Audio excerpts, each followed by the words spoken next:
আসসালামু আলাইকুম, কেমন আছো তোমরা সবাই? আশা করছি ভালো আছো। আজকে আমি তোমাদের সাথে শেয়ার করব আন্ডার আর্মস ওয়্যাক্স কীভাবে করতে হয় এবং কি দিয়ে করব। তো এখানে আন্ডার আর্মস করার জন্য আমি নিয়েছি রিকা ওয়্যাক্স, আর এটা হচ্ছে রিকা অ্যাপেল গ্রিন। এটা হচ্ছে তোমার লিপোসলিউবল ওয়্যাক্স, আর এটা শুধু লোম রিমুভ করবে না, এটা হচ্ছে তোমার আন্ডার আর্মসের যে কালো দাগ থাকে সেটা কিন্তু 100% রিমুভ করে দেয় এবং লোমের যে গ্রোথটা থাকে সেটা ধীরে ধীরে খুবই স্লো করে দেয়। এই জন্য হচ্ছে রিকা ওয়্যাক্সটা সব থেকে বেশি ভালো আমার মনে হয়।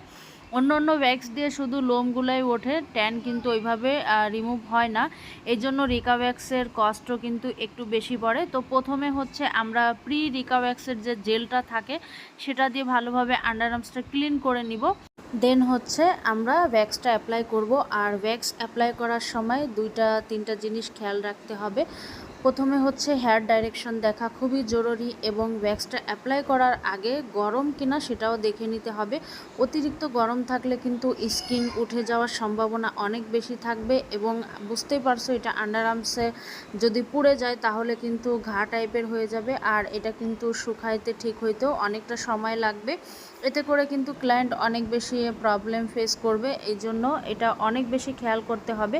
এবং ওয়্যাক্স করার শেষে এখানে হচ্ছে পোস্ট জেল থাকে, যেটা দিয়ে এটা ক্লিন করতে হবে। এটা কিন্তু পানিতে বা অন্য কোনো কিছুতে কিন্তু ক্লিন হয় না। সো এটাই ছিল আমাদের ফাইনাল